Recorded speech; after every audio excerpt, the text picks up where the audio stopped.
હું જાહેર માગું છું, આજે પણ મારી બા માટે ચણિયા, બ્લાઉઝ, સાડીઓ હું લઈ આવું છું. એના બિલકુલ ફોલ બેડિંગ થયા કે નહીં એનું ધ્યાન રાખું છું, કેમ કે એને ચડ્ડીઓને થીગડા મારીને પહેરાયા છે, પણ મસ્ત પહેરાયા. ઘરમાં 20 પૈસાનું દૂધ આવે, મહેમાન આવે તો આપણે તો ઉકાળો જ પીવાનો હોય, પણ છતાં ખુમારી કેવી હોય, જાણે લીટર દૂધ પીને ગયા. મારે પણ માર ના ખાવા દે, એનું નામ માં. સમજ પડે છે? આ મા બાપને પગે પડવાળી આપણી ભારતીય સંસ્કૃતિ છે. સાલું આપણે બધા ભૂલી ગયા. હાય ડેડુ. ડેડુ બી ઠૂઠા જેવું ઊભું હોય. સાલું બાઈ ને બાપા, તમને ખબર છે બાપા એટલે શું? બાપા એટલે બાનો પામો ભાગ, એટલે બાપા એમ. અને એટલે હું મારી બાનું નામ બધે બોલું છું, સંજય કુમાર મેનાબેન રાવલ. બાપા બી જોરદાર હતા, પણ બાએ જ મારા જીવનમાં બહુ અમૂલ્ય છે. તો શિવાજીમાં જીજાબાઈ જોઈએ ને, કોઈ પણ માનો જ રોલ હોય હંમેશા. એટલે હમણાં રાજકોટમાં એક સેમિનાર હતો, એ સેમિનારનું નામ હતું મધર ટચ. મેં કીધું આને મધર ટચ કહેવાય. સમજ પડે છે? એક અભણમાં એક કાચા પથરાને કેવો તૈયાર કરી શકે. અને એ મા બાપને સાલું આપણે પગે ના પડી કે એક શબ્દ સામે બોલી, એમની વાત સાથે સંમત થવું ના સંમત થવું એ જુદી વાત છે. એ કહે કરવું એ જુદી વાત છે. ઓબિડિયન્ટ છોકરા છોકરીની વાત હતી, એ મને ગમતા જ નહીં. અમારો છોકરો તો અમે કહીએ એમ જ કરે. મેં તું ફાતડો થશે નક્કી. કે કરે સારી વસ્તુ, પણ એ એનો અવાજ પણ રજૂ કરે. આવા છોકરા છોકરીઓને આજે સમાજને જરૂર છે. એ બહુ રિસ્પેક્ટથી મા બાપને એમ કહે કે તમે આમ કોણ છો, પણ હું આમ કહું છું. તમે કહો છો કે આમ કરો, પણ હું આ ચર્ચા કરી શકાય એવા બાળકોની જરૂર છે, એવા મા બાપની જરૂર છે. બેટા તારે શું કરવું?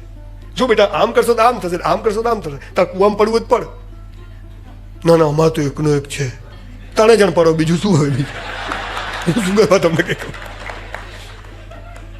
બીજો ધર્મ છે મા બાપને પગે લાગો. ત્રીજો ધર્મ, મેં 12માં સાયન્સ રાખ્યું, ટકા સાલા આવ્યા નહીં, 54% આવ્યા. એટલે ખટારા જેવી કોલેજમાં BSc ચાલુ કર્યું. અને રાત્રે એક હોટલમાં હું વેઇટરની નોકરી કરું. I was waiter in a hotel for 3 years in my life. 3 વર્ષ હું એક હોટલમાં વેઇટર હતો. કોલેજની કેન્ટીનમાં બેઠો હતો. એક દોસ્તાને બધું સાલું જિંદગી ખરાબ થઈ ગઈ. મને કે કેમ? મેં તો કોઈ છોકરીઓ બી હમે દેખતી નહીં, ટકા આવે નહીં, ખટારા જેવી કોલેજમાં ભણો, કઈ છોકરી દેખે આવડી આવે. મને કે રાલ સિગરેટ પીઓ, ટેન્શન દૂર. મેં તો લાવો આપણે ચાલુ કર્યું. સાલું માથું ચડી ગયું, પણ ટેન્શન દૂર થાય નહીં. મને કે 2 પીવાની, એટલે આપણે 2 ચાલુ કરી. તોય સાલું આમ કંઈ મેળ પડે નહીં. મને કે રાવલ એમ નહીં, 2 હવાર પીવાની ને 2 હોજે પીવાની. હવાર ચડે ને હોજે ઉતરે.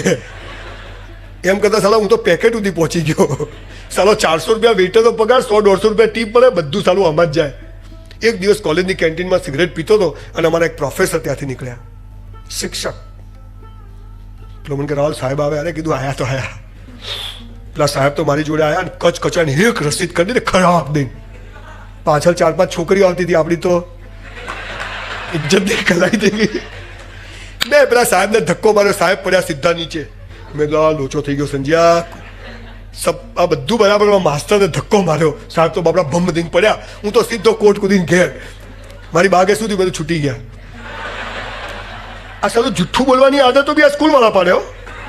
કોઈ બાળક જુઠ્ઠું બોલતું નથી. લેસન ના લઈ જાય ને તો કે કેમ નહીં લાવ, રખડવા ગયો, ચાલ ઉઠ બેઠક કર. પછી બીજા દિવસે લેસન ના લાય. શું થયું? સાહેબ ઝાડા થઈ ગયા. સારું બેસી જાય.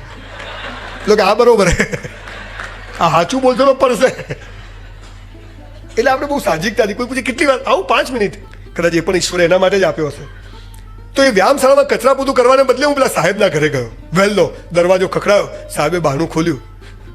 શું છે? મેં કીધું સાહેબ સોરી, કાલ તમને ધક્કો માર્યો, અચ્છા લડકા સુધર જા. મેં કીધું યાર છોકરીઓને દેખતા લાફો ના મારવો જોઈએ ને યાર. સબ કુછ કરને કા, ઈગો હર્ટ નહીં કરને કા. પેલા સાહેબે તો પાછી ચાલુ કરી. શું છે તારે? સારા ઘરનો છોકરો છે, આમ છે તેમ છે, ભણતો. સાલું મેં મનમાં વિચાર્યું કે સાલું મારી સિગરેટ પીવાથી આ માણસને તકલીફ છે. સાહેબ સિગરેટ છૂટી ગઈ. આવા શિક્ષકને પગે લાગવું જોઈએ કે નહીં?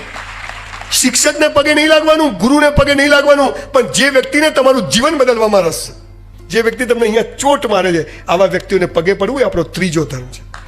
Respect good people. ગમે તેવો નાનો માણસ હોય, પણ એને તમારું જીવન બદલવામાં રસ હોય તો સાહેબ મને હજારો લાખો છોકરા છોકરીઓ પગે લાગે છે.